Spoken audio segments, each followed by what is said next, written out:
Na apresentação vou contar um pouco da minha trajetória, por isso que eu ainda não contei, faz parte aqui da apresentação, vocês vão entender por que eu estou falando desse tema, né, do fortalecimento dessa parceria entre escola e família, que é muito óbvio, né, gente? Deveria ser algo muito simples e fácil de acontecer, mas que cada dia está mais desafiador. Aliás, desafios é o que não faltam para as escolas. E só lembrando, nós temos um grupo de WhatsApp de coordenadores que chama Network, e eu coloquei, todos vocês estão nesse grupo? Todos? E eu coloquei no grupo, antes da gente iniciar o planejamento desse encontro, quais eram os temas que vocês, nossos coordenadores, gostariam de ver aqui. E esses temas que nós trouxemos são exatamente os temas que foram apontados pelos coordenadores. Então, que bom que a gente tem esse canal e vamos cada vez mais utilizar esse canal, que essa é a ideia de fortalecer a rede. Eu vou contar um pouquinho da minha trajetória e trazer a gente totalmente aqui para o tema. Eu comecei, não vou falar quando, né, gente? Para quê? Para que se atentar às datas? Eu comecei como professora no Fundamental 1, professora de alfabetização, e naquela época eu sei que muitos de vocês não viveram essa experiência, eu usava mimeógrafo. Alguém aqui? Não se entreguem, gente, não se entreguem. E era folhinhas, né? Era o mimeógrafo, as folhinhas, a pastinha de elástico, e a gente se achava toda organizada, né? Quando preparava as aulas com antecedência. Só tinha um, né? Na escola, eu dava aula na escola pública, então era aquela briga, agenda para usar o mimeógrafo. Telefone fixo, na época, eu era bem jovem quando eu comecei, ainda sou, né, gente? Claro. E eu lembro que na época eu consegui, né, um telefone para colocar no meu quarto. Nossa, que conquista! Sabe quantas meninas na minha idade tinham um telefone só seu no seu quarto? Então, eu sou dessa época que não faz tanto tempo assim, tá, gente? Parece uma coisa tão distante, nem faz tanto tempo assim. Depois eu fui, dizem que educação é aquela coisa, né, é o bichinho, né? Que pica e você não sai nunca mais. Eu não continuei na sala de aula, fui fazer faculdade de comunicação, sou formada em comunicação e marketing, mas aí o que aconteceu? Eu comecei a orientar estagiários, alunos, e um professor da faculdade falou, nossa, sabia que você faz isso muito bem? Você não quer dar aula na faculdade? E olha eu de novo na sala de aula. Lecionei mais de 15 anos no curso superior em publicidade, propaganda e marketing. Depois fiz uma especialização em gestão, lecionei também no curso de administração de empresas e aí mudou. Não era mais o mimeógrafo, era retroprojetores. Ninguém aqui também é dessa época. E eu tinha as transparências, que as canetinhas coloridas e ficava tudo lindo. Olha, quantos domingos eu passei preparando as transparências.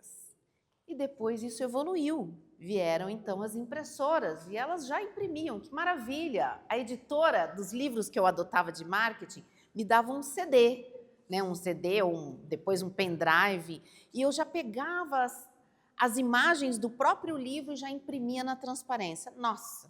Aí eu peguei aquela pasta, né, de plástico, né, de catálogo, e ali estavam todas as minhas aulas. E assim a gente continuou evoluindo. E a gente foi, então, direto para projetar do computador. Já não precisava mais de transparência, não precisava de mais nada disso. E aí começaram a surgir as redes sociais. Orkut, alguém lembra disso? Ouviu falar?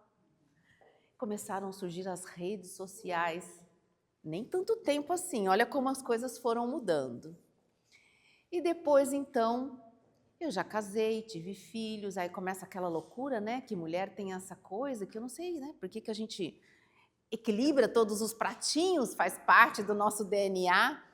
E ali, então, a gente já tinha outras coisas, telefone móvel, internet de banda larga, Facebook.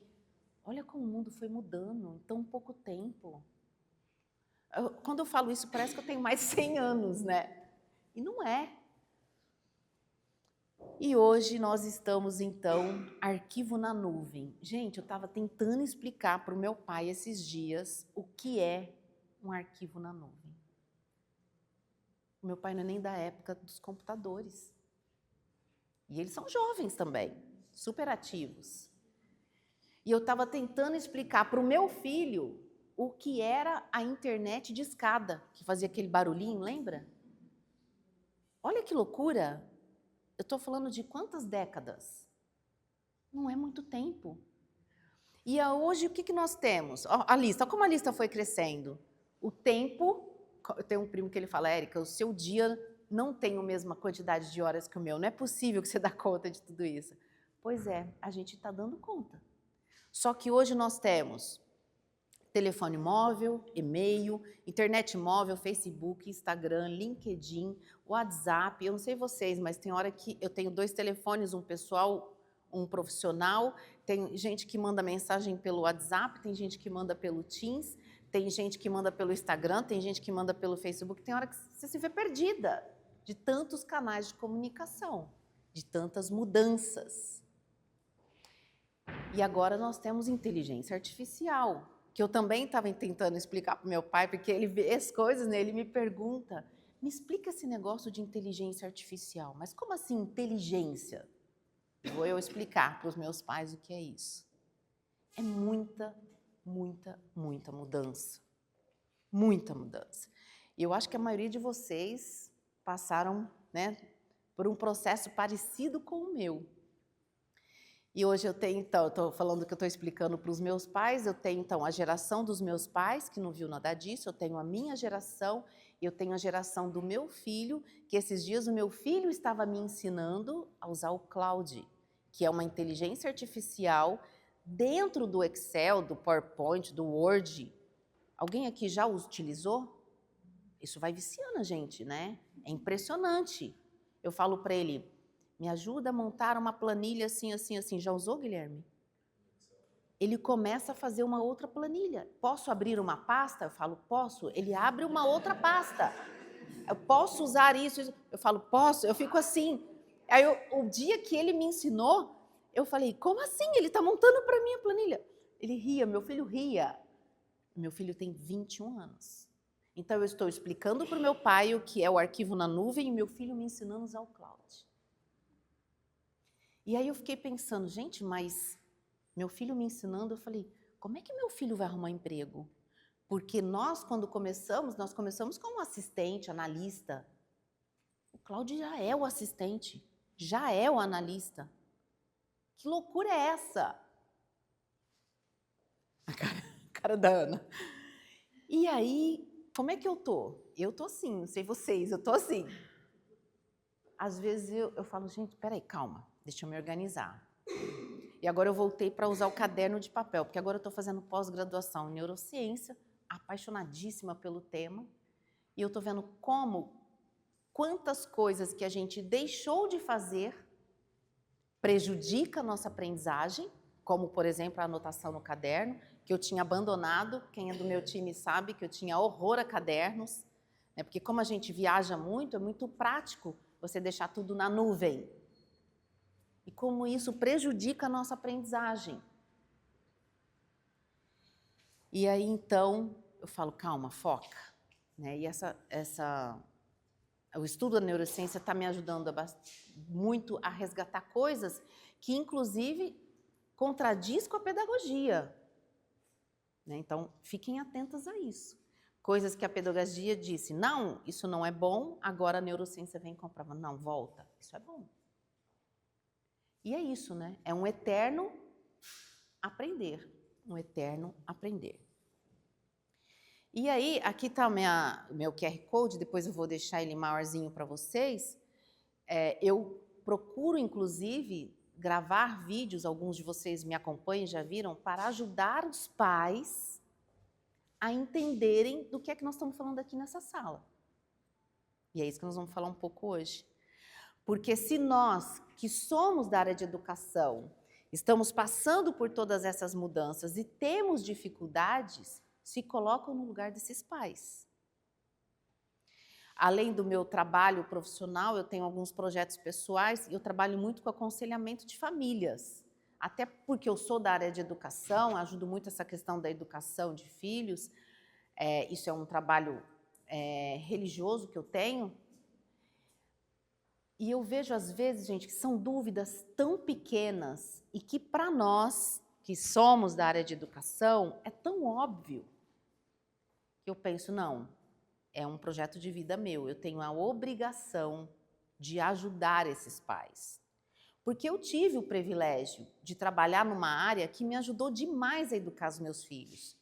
Se hoje eles têm a educação que têm, e que eu me orgulho muito, e não são livres de erros, né? Não são livres, são meninos. Hoje eu tenho um de 19 e um de 21.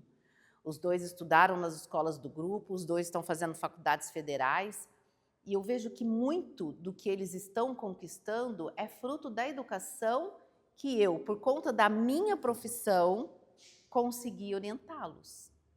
E quantas mães que estão errando tentando acertar, mas que, como nós, não têm esse conhecimento, né?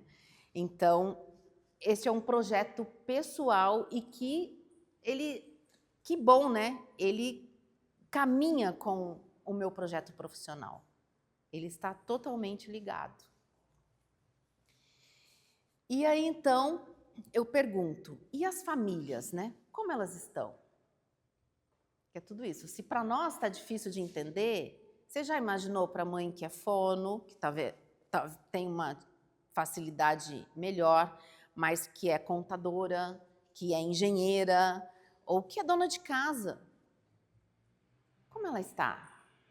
Ela está provavelmente buscando esse conhecimento nas redes sociais. E as redes sociais têm muitas coisas boas, mas não tem curadoria. Também tem um monte de coisa que confunde. Tem um monte de pessoas querendo vender teses diferentes, porque se fossem todas iguais, talvez não se destacariam. Mas é de lá que ela está tirando o seu conhecimento. E eu não sei se isso está ajudando ou se isso está piorando. Está confundindo, muito provavelmente. E aí eu trouxe aqui, né, essa é uma pesquisa de uma americana, a Diana Bayond. Ela pesquisou, tá ruim de ler, né, essa cor, depois eu tenho que mudar a cor dos slides. Ela pesquisou alguns padrões de famílias, né? Como toda pesquisa, onde a gente busca a similaridade nos padrões, nós vimos então que existem padrões de comportamentos de educação e que gera comportamentos dos filhos, coisas positivas e coisas não tão positivas. E ela classificou em 4 grupos. Autoritativo, é esse o nome mesmo, autoritativo, autoritário, permissivo e negligente. Vamos ver cada um desses? No autoritativo, ele tem alta afetividade, mas também tem os limites. É um equilíbrio entre o acolher e o orientar. Vão pensando aí, né? Quantas aqui são mães na educação dos seus filhos ou naquelas mães que vocês conhecem dos alunos que vocês acompanham. Esse padrão que essa cientista identificou é um padrão adequado, que ajuda mais os alunos. E a gente tem aqui uma frase que representa: eu entendo o que você está sentindo, mas ainda assim precisamos cumprir este combinado. Oi, professora? É isso aí. Eu entendo. Ai, mãe, mas todo mundo vai. Eu entendo, mas ainda assim está na hora do seu estudo, que amanhã tem prova. Mãe, mas por que eu não posso isso? Você é ruim. Eu entendo que você sinta isso, mas ainda assim eu sou a sua mãe. Você não é todo mundo. Né? Depois eu vou falar um pouquinho, deixa mais adiante, a gente se empolga aqui. Quem me ajuda aqui no autoritário? E os possíveis resultados? Medo de errar e baixa autonomia, dependência da aprovação dos adultos, rebeldia ou excesso de submissão e dificuldade para expressar sentimentos. Parece que alguém se identificou aqui. Opa, acho que eu fui criada nessa... Alguém se identificou? As gerações anteriores não eram muito autoritárias? A gente não lembrou alguma coisa lá da nossa infância, do nosso passado, dos nossos avós, dos nossos pais? A frase que representa, você faz porque eu estou mandando. Tem consequências. O terceiro, permissivo. Não vale falar o nome da mãe aqui, hein, gente? Não vale nem falar o nome da mãe, nem o nome do aluno. Característica, evita dizer não à criança. Cede para evitar conflitos. Regras pouco consistentes. Confunde amor com ausência de limites. Pouca cobrança de responsabilidades. E os resultados vocês conhecem muito bem. Dificuldades para lidar com frustrações. Alguém tem esse problema na sala de aula? Ninguém? Pouco autocontrole emocional, dificuldade para respeitar regras em outros ambientes, baixa tolerância à espera, insegurança e confusão sobre limites. Uma frase, tudo bem, é só dessa vez, né? E quando o casal, cada um tem um estilo, né? O pai bota de castigo, a mãe fala, não, vai, seu pai não tá vendo, pode ir, pode ir. Vai, pega o videogame, se seu pai chegar, você desliga. Bom, vocês sabem muito bem o que é isso. E por último, negligente, baixa afetividade, baixo limite. Característica, pouco diálogo, escuta. Judiação, né, gente? Falta de acompanhamento escolar, pouco interesse pelas necessidades da criança. Escassa supervisão e orientação, desconexão emocional profunda. Possíveis resultados, sentimento de abandono e baixa estima. Olha o que a gente, né, às vezes sem perceber, faz com as crianças. Dificuldades emocionais e sociais, maior vulnerabilidade e comportamentos de risco. Dificuldade para desenvolver vínculos saudáveis. Uma frase, resolva isso sozinho. E o que é pior, né? Que alguns pais usam ainda, não, é para ele criar autonomia. Vai lá, resolve você. Bom, vamos fazer aqui pequenas discussões sobre isso. Então, volto a dizer, é um estudo científico que olhou padrões e dividiu o que a gente chama em marketing de clusterização. Clusterizou, né? Este grupo, aquele grupo. E vocês devem ter os 4 grupos na sua escola, o que é muito comum. E também é muito comum que, às vezes, uma mãe, ela navegue, ou um pai, ou um responsável, navegue entre os modelos. E tudo bem, esse é o mais indicado e o mais esperado. O problema é que, hoje em dia, o que a gente mais tem é o permissivo e o negligente. E por que isso? Aí são outros estudos e são outras reflexões. Mas eu acredito, dado a minha experiência de caminhada de vida e de acompanhamento de famílias e escolas, e com vocês, que vocês me ajudam muito a entender isso, eu acredito em alguns fatores. O primeiro fator, as mudanças das relações familiares, né? Os diversos tipos de famílias que acabam, às vezes, para equilibrar algumas ausências, sendo muito permissivo ou muito negligente. Vou dar um exemplo. As mães que criam os filhos sozinhos. Às vezes ela se sente culpada e acaba liberando um pouco mais, sendo mais permissiva. Ou nem é isso, é consequência, excesso de trabalho. E ela acaba negligenciando pelo excesso de trabalho, pela ausência. Então aqui, a gente ficaria também durante muito tempo aqui discutindo os comportamentos, os reflexos. Mas a verdade, e esse papo veio depois da Michelle, não é à toa, a verdade é que hoje também a gente confunde muito comportamento com neurodivergência. Às vezes ele não é um neurodivergente. Ele é uma criança negligenciada ou com uma educação excessivamente permissiva. Eu estava vindo para cá, né, no voo, e eu não tenho nada contra babá, não é isso, eu mesma precisei dessa ajuda, porque eu sempre trabalhei, tenho 2 filhos, mas eu estava vendo exatamente uma mãe com um filho, e a babá no aeroporto, e a babá lá se descabelando, correndo com o menino para cá e para lá, porque afinal de contas ela é paga para isso, né? Não é assim que pensam e dizem? E a mãe sentada no celular. Não tenho nada contra, nem posso julgar, porque eu não sei o quanto tempo ela estava ali, o quanto tempo ela estava com o filho. Eu não estou dizendo que esta pessoa fez isso, mas a gente vê também isso muito hoje. As mães também obcecadas pelas redes sociais e não tendo tempo para os filhos. Então, as mudanças de mundo e de comportamento está afetando demais essa geração, que aí é aquela coluna de lá, né? São os possíveis resultados. Possíveis, gente, porque são comportamento, eu vou sempre repetir isso, é comportamento observado neste grupo. E tem coisas até mais graves. No caso do negligenciado e no permissivo, existe até uma pesquisa que identifica que esses 2 grupos são adolescentes mais suscetíveis ao uso de drogas.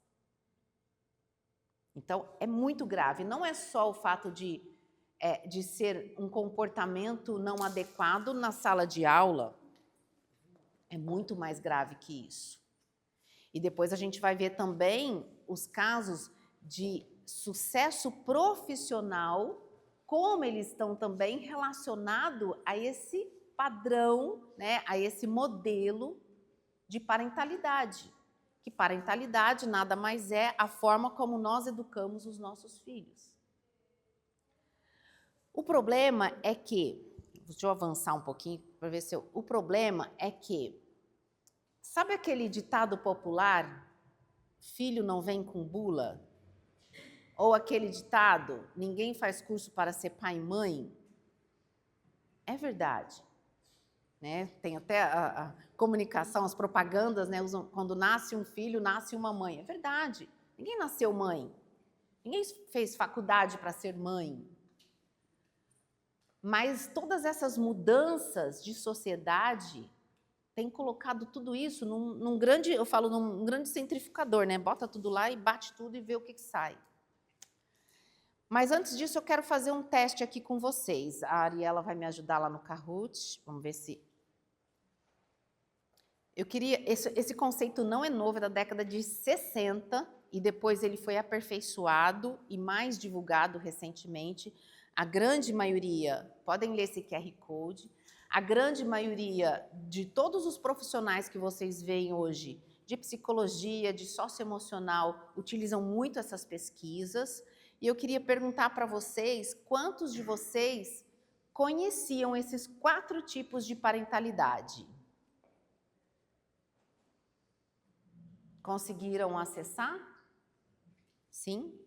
Aí vocês vão fazer uma votação, se todos acessarem, a gente vai mudar a tela. 86, 85... Ah, peraí, está carregando, né? A grande maioria já conheciam, certo? Agora vamos para a próxima enquete. Quantos de vocês já divulgaram para suas famílias? Levante a mão. Os 4 tipos de parentalidade. Ok. Bom, volta nos slides, por favor, Ela. A questão, então, fala assim, poxa, agora a Érica vai vir aqui. A Michelle veio falar que eu tenho que saber tudo de... Não é inclusão, ela vai ter que me corrigir, que eu falo errado, né? Não é inclusão? Não. Você tem que saber tudo de como dar acessibilidade na sala de aula. Agora a Érica vem falar que eu tenho que saber ensinar tudo de parentalidade. Ô, Érica, você veio aqui para me deixar doida? É quase isso, gente. Não sou eu, na verdade. Nós já estamos nesse cenário. Eu trouxe um outro conhecimento aqui de um outro autor, infelizmente esse livro não tem em português, mas vale super a pena a leitura, que é sobre parentalidade paranoica, que é também, né, um dos motivos que o autor acredita que nós estamos passando por toda essa dificuldade de convivência com as famílias. Ele coloca que a parentalidade paranoica é esse medo constante que os pais estão sofrendo de ameaça com seus filhos.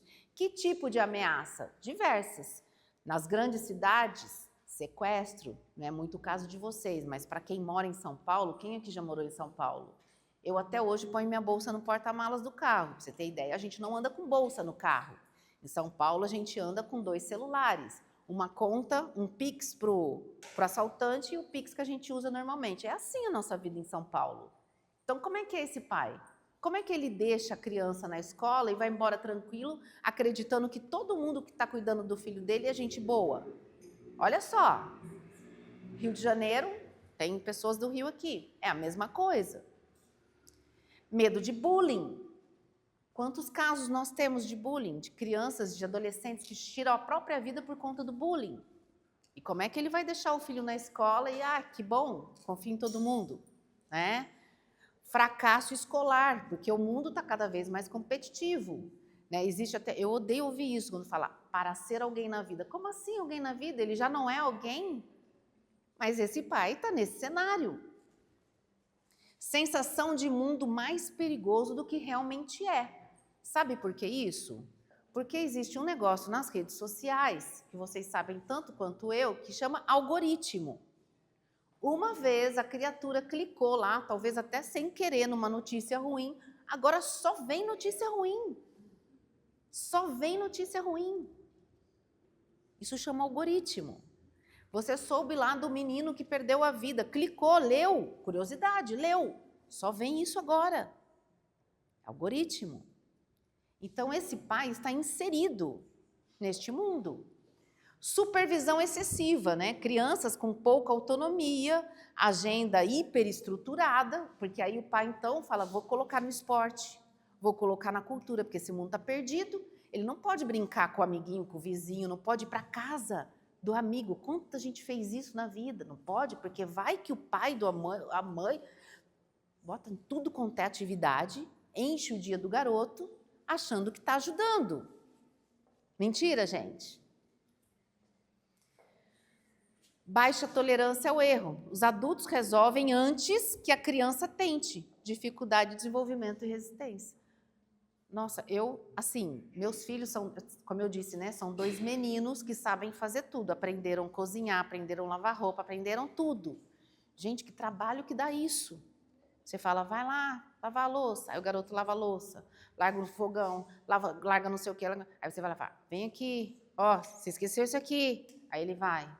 Aí você volta, fulano, vem aqui, agora você esqueceu isso aqui. Aí esse dia minha cunhada estava em casa, deixa que eu faço. Eu falei, não. Ele nunca vai aprender. Mas tem que ter paciência, tem que ter persistência. Mas volto a dizer, nós somos da área de educação. A gente sabe que se a gente não persistir, ele não vai aprender, seja o que for. E aquela mãe que é de outra área, que acha que vai lá, que faz, que resolve. E essa é uma das coisas, né? Meus filhos foram morar fora para estudar e eles se adaptaram super rápidos. E a gente teve filhos de amigos que foi aquele drama, não se adaptou, muda de faculdade, vai o pai para lá, e vai a mãe para lá. Mas por quê? Não foi a forma que foram educados? Não são santos não, tá, gente? Não é nada disso. Mas faz muita diferença, faz muita diferença. Então, aí esse autor também coloca esses fatores culturais, né? A mídia, as redes sociais, a cultura da responsabilização. Então, tudo é responsabilidade de alguém. Por isso que agora, né, tudo é o advogado que vai resolver na escola, tudo é o advogado. Por quê? Porque é uma cultura de que tem que ter um culpado. As pessoas não sabem mais aceitar o erro do outro. Não sabe mais se colocar no lugar do outro. Não tem a tal da empatia. Não tem. Aí a gente fala, não tem amor no coração. E você sabe que às vezes, isso acontece às vezes comigo. Eu trabalhei há muitos anos atrás com uma pessoa e eu me dava super bem com ela, mas ninguém gostava dela. Aí eu falou assim, gente, mas por quê, né? Ela é dura realmente, mas eu sou descendente de espanhol, então duro para mim é relativo. Eu falei, mas por que ninguém gosta dela? Aí alguém um dia me falou assim, ah não, ela é uma ótima companhia para tomar um chopinho no final de semana, mas não para trabalhar. E às vezes a gente realmente esquece que existe um ser humano atrás daquela pessoa, porque você tem uma relação, seja de trabalho, né, seja da relação escola, mãe, família, e você tem às vezes uma falta de intimidade com a pessoa e até uma falta de conexão com aquela pessoa, e a gente já gera mesmo, né, um perfil, já traça o perfil, né? E é aquela mãe, aquela chata, aquela, mas você nem sabe o que ela vive. Você nem sabe o que é. Depois, quando você vai saber, nossa, agora que eu entendi por que essa pessoa é assim. Olha, ela, às vezes, né, tem uma pessoa dentada em casa que cuida, tem um marido com problema, mas eu não tenho culpa. Pois é, mas nesse sentimento de que ninguém tem culpa, vai todo mundo um descarregando no outro, né? E aí, até essa curiosidade, né? As estatísticas comprovam que nós estamos claro, tirando algumas exceções de cidades violentas, mas nós estamos numa sociedade mais segura hoje, ao contrário do sentimento que a gente tem. Hoje é mais segura. E é verdade, né? Quando você escuta algumas histórias ou vê alguns, né, livros e relatos do passado, gente, as pessoas todas andavam armadas. É mentira? Porque era a lei da sobrevivência. Então, não é verdade que o mundo hoje está pior, está mais perigoso. O problema é que dá ibope as notícias ruins, né? Quando é fato isso, então as pessoas acabam recebendo mais isso. E vai ver lá na neurociência o que isso faz com a gente. Eu não vou aqui entrar muito nessa profundidade, mas quem já viu um pouco, nós temos no cérebro, chama amígdala, não é essa amígdala, tá, gente? É a amígdala do cérebro. Ela é que dá o alerta para a gente quando a gente está em perigo. Mas esse alerta, né, ele foi criado pela natureza humana para a gente, na época do passado, é a caça, né? São esses tipos de perigo. Só que ele ia então ser acionado em alguns momentos. E quando ele aciona a atenção, ele aciona os nossos hormônios. Por isso que a gente fica com calor, a gente transpira quando fica nervoso, a gente às vezes fala mais rápido, os olhos às vezes mudam, por conta desta parte do cérebro. E aí o que acontece quando a gente está numa rede social ou num canal, seja de televisão, o que for, que a todo momento vem notícia ruim. Você está lá toda hora, dizendo perigo, perigo, perigo, perigo, perigo, perigo. Então o seu corpo está a todo momento transmitindo uma tensão. Isso vai refletindo, né, em toda a sociedade, em todas as relações. E aí a gente tem, então, e eu nem vou entrar muito nisso, porque se eu passasse o microfone aqui, vocês têm, gente, tantas histórias, tantos exemplos.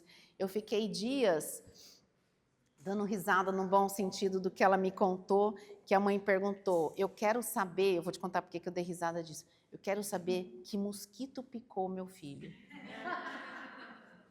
Aí ela disse, eu vou perguntar se era o pernilongo, se era o mosquito, se era...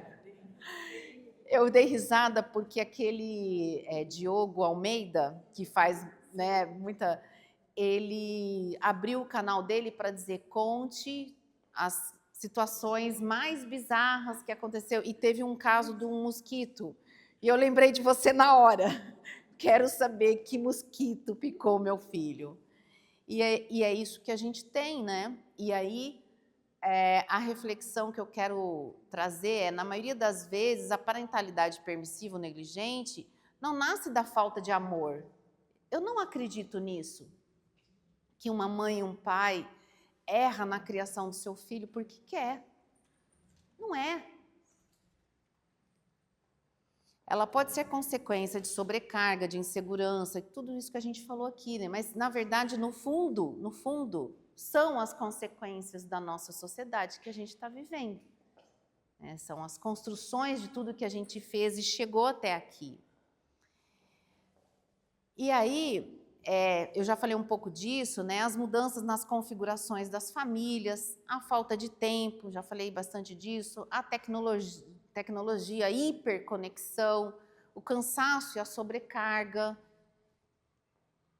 E aí eu trago essa reflexão, as famílias mudaram e os serviços também precisam mudar.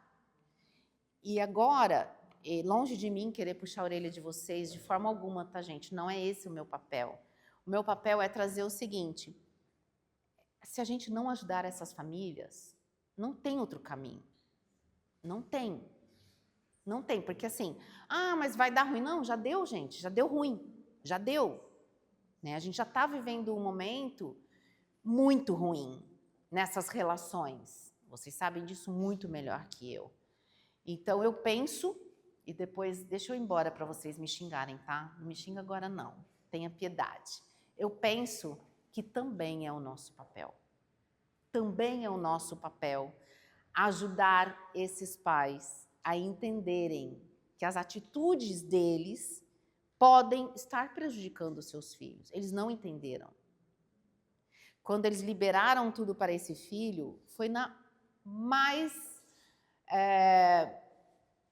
boa intenção de achar que eles estão ajudando esse filho. E a gente precisa contar mais isso para eles. A gente precisa. Oi? É difícil aceitar, mas aí a gente precisa ser tão profissional como a gente é quando ensina o inglês e a matemática e o inglês. O inglês, a matemática e o português. Né? A gente não pode trazer provocações, a gente não pode... É farpas que fala, né? Não pode ser dessa forma, a gente tem que ser tão profissional quanto. E aí os momentos, depois no final, à tarde, a gente vai discutir um pouquinho disso. Possíveis momentos de trabalhar isso. Mas as escolas que conseguem evoluir, né, e não é nas relações, tá? É evoluir na jornada de aprendizagem dos alunos, porque isso, é só por isso que a gente está discutindo isso aqui, porque isso está prejudicando a aprendizagem dos alunos. E quando a gente trabalha isso desta forma tão profissional como a gente trabalha as outras matérias, vamos dizer assim, aí que a gente consegue ver essa evolução. Nós temos ótimos exemplos dentro do Grupo SEB de como as escolas trabalham a comunicação. A gente vai, inclusive, levar um pouco disso no Annual Meeting para os mantenedores que vão para lá, os diretores, vocês vão ver um pouco disso, alguns cases de sucesso. O como a gente pode, deve e o quanto isso ajuda. Então, pensa o seguinte, é mais um trabalho? Não, é menos um trabalho. Porque é como trabalhar com prevenção, né? Quando você trabalha com prevenção, você não tem um problema maior depois. É a mesma coisa. E aí trouxe alguns exemplos de outros serviços, tá? Para não dizer que está ruim só para a escola, a mudança afeta todos os segmentos. Aqui estou trazendo um pouco da minha área de marketing para mostrar para vocês como o marketing, como as empresas foram evoluindo para entender o comportamento. Como os bancos mudaram com a autonomia da família. Antes a gente tinha ali, então, uma dependência de horários. Lembra disso? Eu trabalhei, no início de carreira, trabalhei como secretária. Nossa, era uma correria para fazer o horário do banco, né? Era uma correria. Deslocamento físico, lembra na época? Os motoboys, os profissionais que faziam serviço de banco. E depois isso... Com as mudanças, com tecnologia, com a evolução das famílias, hoje nós temos o banco no bolso, aí, no celular. Eu tenho um filho adolescente, de qualquer lugar. Mãe, manda um Pix. E é isso, de qualquer lugar. De qualquer lugar. Isso mudou? Isso foi difícil para o banco? Claro que foi. Mudou completamente. Só pensar, na época que a gente ia lá no caixa, que tinha aquela pessoa atendendo, qual era a qualificação daquela pessoa e qual é a qualificação das pessoas que estão hoje. Totalmente tecnológico, totalmente diferente. Mudou completamente. E aí eu pergunto para vocês, alguém aqui quer voltar para a fila do banco? No horário limitado do banco? Alguém quer voltar? Ninguém. Fazer pagamento de funcionário em dinheiro, no envelopinho em dinheiro.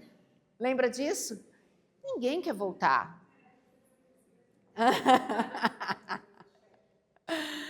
Restaurante. Cheque, gente. Eu não sei nem o que é isso, mas...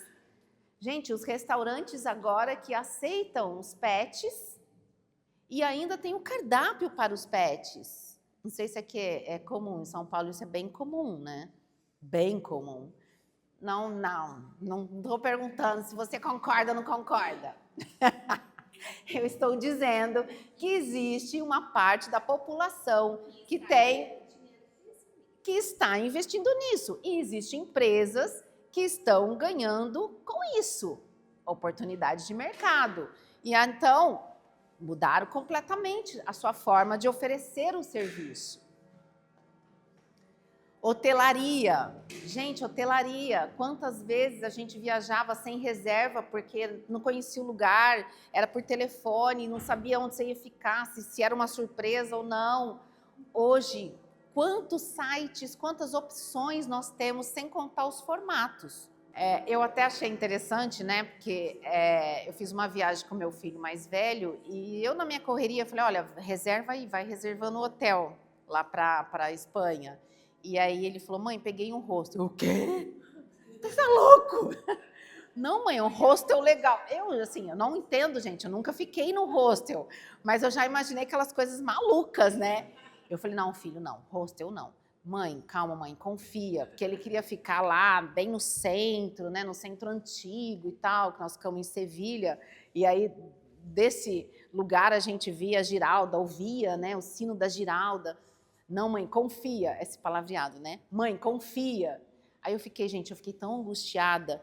Aí eu estava chegando, já estava lá, chegando em Sevilha, eu pega a reserva, eu olhei, tinha que mandar o e-mail um dia antes. Falei, meu Deus do céu, como assim tem que mandar o e-mail um dia antes? Mas que lugar é esse? Você tem que mandar um e-mail, que você fez uma confirmação, e você tem que mandar um e-mail um dia antes para dizer que você está indo. Falei, esse negócio não vai dar certo. Imagina, eu, né, ultrapassada, né, gente? Bom, chegamos lá, deu tudo certo. É um hostel, mas na verdade aí que eu fui entender, né? Era uma categoria de hostel que era chamado hostel porque ele não tem café da manhã, almoço, jantar e nem porteiro. É tudo com senha, daí libera a senha, você destrava a senha, você entra. Maravilhoso o lugar, maravilhoso. Então, assim, mudou completamente. Depois ele fez um intercâmbio sozinho e ficou num hostel de cápsula. Bom, mas atende a geração, né? E ele e um monte de jovens que fazem isso. Então mudou muito a forma de reservar, a forma de hospedar e tudo isso. E aí as famílias evoluíram, né? A tecnologia evoluiu, a sociedade evoluiu e a relação da sua escola com as famílias evoluiu também? Eu sei que sim. As caras. Eu sei que sim. Sabe por que eu sei que sim? Eu tenho certeza que sim? Porque agora vocês têm agenda eletrônica. Isso resolve? Não, gente, não é só isso. Né? É a forma como a gente comunica com as escolas. É o que a gente comunica. O que a gente comunica. Como a gente comunica. E aí, eu sei que vocês fazem isso muito bem, tá, gente? Eu não estou aqui dizendo que vocês não fazem. Conheço todos vocês, e vocês todos aqui são cases de sucesso. Mas sempre dá para melhorar um pouquinho. Sempre dá para a gente sair desse lugar que às vezes a gente até se diverte contando, né? Que mosquito foi esse e tal, a gente até se diverte lá com o Diogo, mas não é esse o caminho, né? A gente precisa ser realmente as pessoas que vão pegar a frente dessa mudança e levar essa comunicação de um formato diferente, num momento diferente e levar informação para essas famílias. Informação. Porque se ela escolheu essa escola para colocar o filho, ela confia nessa escola. Por mais que toda essa loucura deixa ela ali, às vezes, em dúvida, ela questiona, mas é lá que ela está deixando o filho todos os dias. Então, qualquer comunicação que passa de vocês, por vocês, minimamente vai ter a atenção desses pais. Por isso é importante o papel de vocês nessa mudança. A escola presta um serviço, então a gente sim está falando de experiência das famílias. E nós, como consumidores, nós sempre queremos a melhor experiência de tudo que a gente consome. E é isso que as suas famílias estão fazendo. E eu falo isso para a minha equipe, vocês sabem que eu lidero a área de atendimento e tem clientes que reclamam bastante. E eu dou graças a Deus quando o cliente reclama. Porque quando o cliente reclama, é porque ele espera uma mudança, ele quer ficar contigo. Quando ele não reclama mais, ele já desistiu de você. Claro, gente, reclama com respeito, né? Com carinho.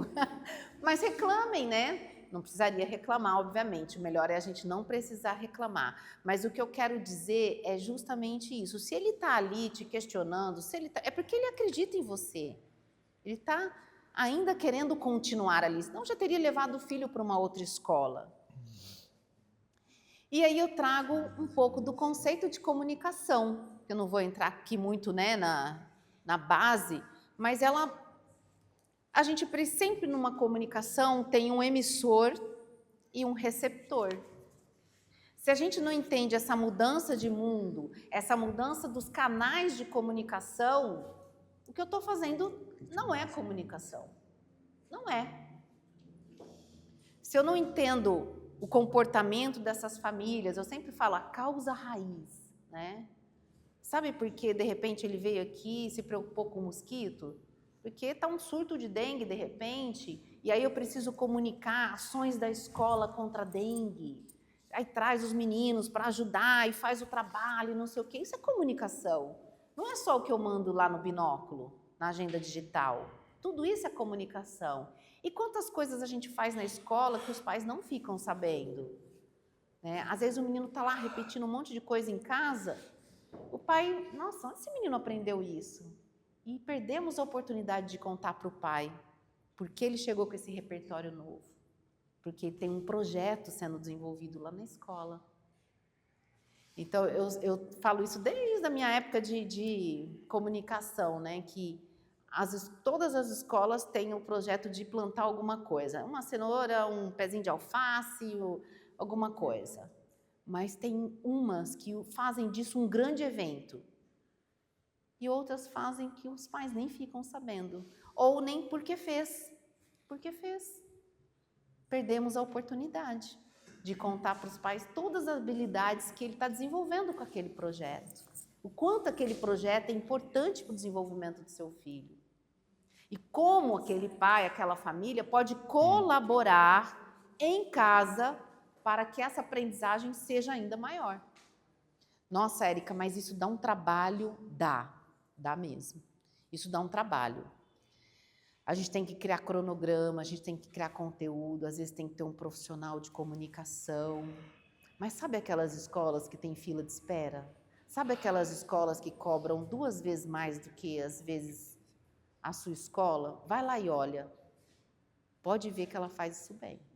Pode ver. Então, é um trabalho que traz resultado.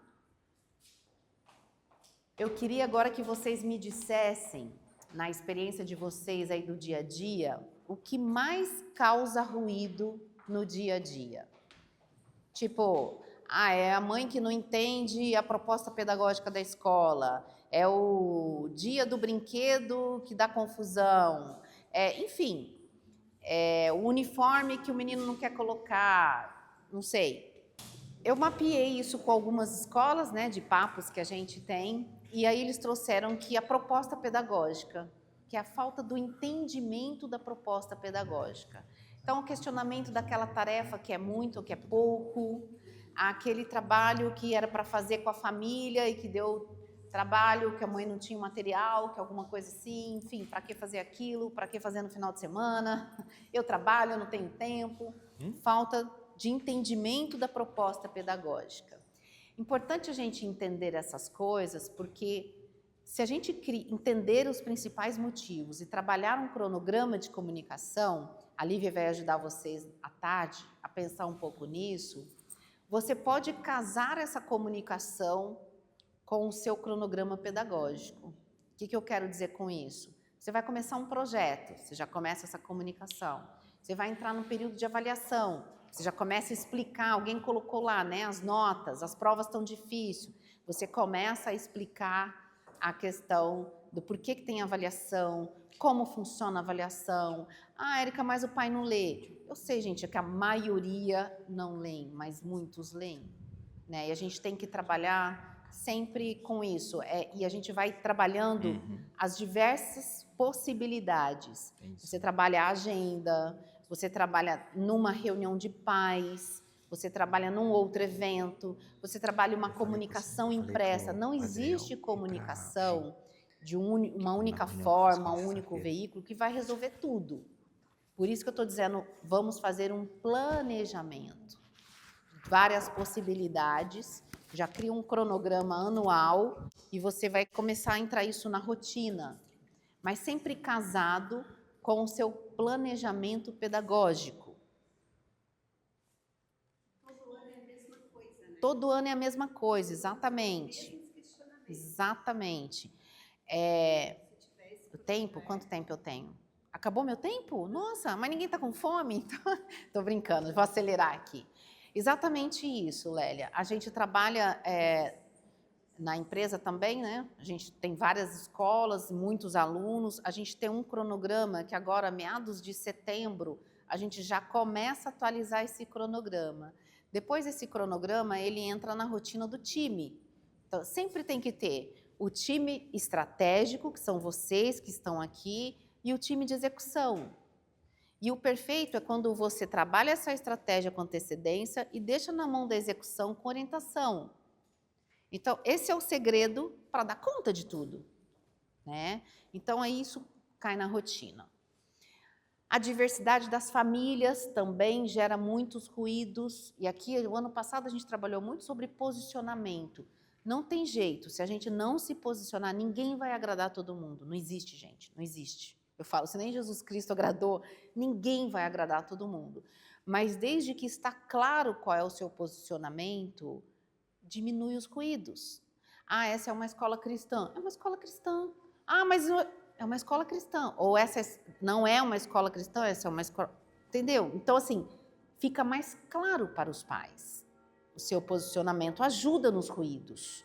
E aí, de novo, o cronograma de comunicação vai reforçando esse posicionamento ao longo do tempo. Expectativas não correspondidas dos pais, né? Às vezes eu vejo algumas comunicações de escola que mais parecem os antigos boletins de área pública, sabe assim? Um texto tão autoritário, às vezes, tão pouco explicativo. É só uma regra, estou te comunicando uma regra. Perdemos a oportunidade de explicar os porquês. Perdemos a oportunidade de agregar valor a essa comunicação. Um exemplo, tá? Quem aqui explicou para as famílias a importância da festa junina? Explicaram? As habilidades desenvolvidas, o que está sendo desenvolvido, o porquê da festa junina. Aí o pai vai lá e paga R$12 no cachorro-quente e sai falando que é caro o cachorro-quente.